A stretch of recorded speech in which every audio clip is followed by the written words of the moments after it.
So ayun mga kabalat, so yung katatapos lang po ng aming yung activity kanina, yung kick-off ceremony ng Fire Prevention Month na may temang sa pag-iwas sa sunog, hindi ka nag-iisa.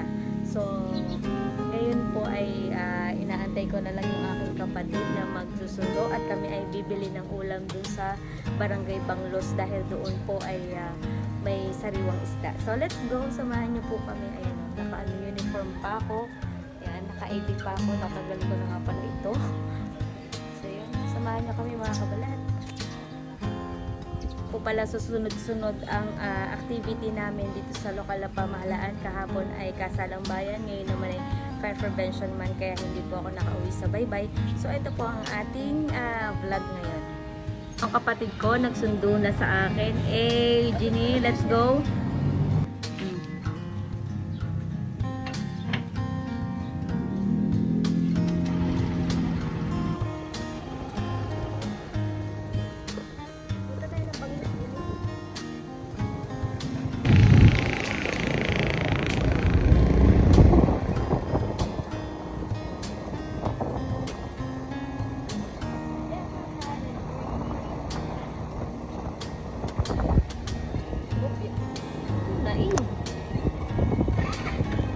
Bumili din ng mustasa.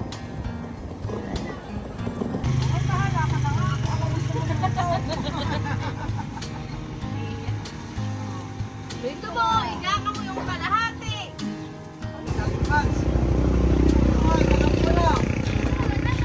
Mami, sandaan na lahat ito. Uno, dos. 80 lang. Ito po ay sandaan na. Oh, napakadami. Kaya nga. At kulang pa ako ng 10. Ay, doon na. 107. Let's go!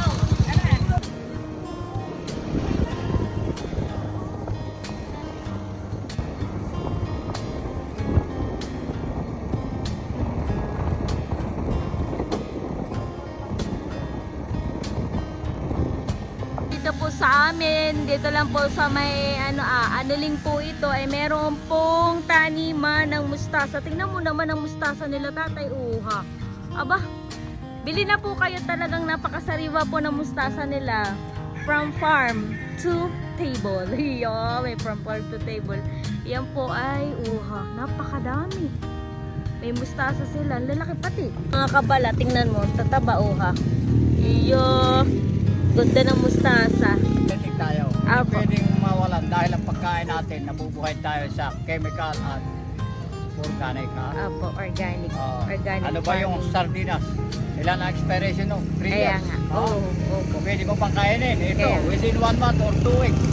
Wala nang chemical. Wala nang Sabihin mo chemical. natin organic. Opo. At saka Yun ang sabi na scientist tungkol sa chemical. ugas. Mga kabalat yung kanilang mustasa.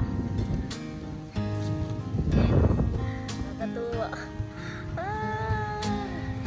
Ito ang kanilang taniman ng mustasa.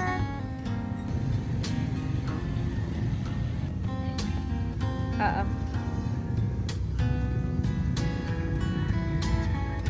May mga sitaw pa sila pero maliliit pa yung sitaw nila. So ito lang talaga ang ating mabibili, ang mustasa. Ako po'y mahilig sa mustasa. Ay meron din palang pechay sila. So wag po kayo malilito kagaya ko. Ang mustasa po ay yung green, ang pinakatangkay, at ang pechay po ay yung white. Ayan. Let's go.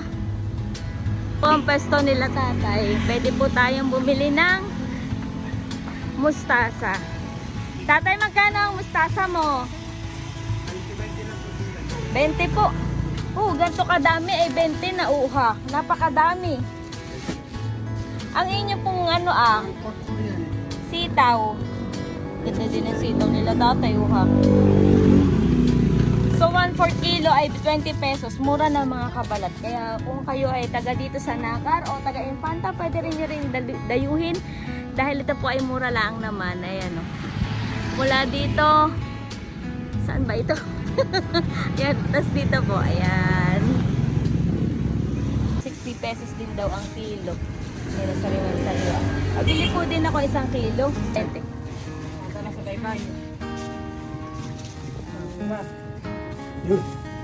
Ako ang aking friend na busy-busy sa buhay.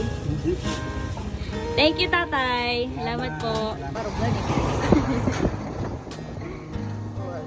Malakas man ang pena.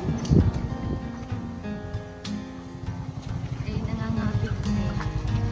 So, hindi bukas ang pinto.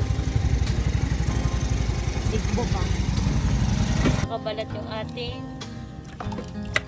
binili na kanina isda. Na po yung piritong isda.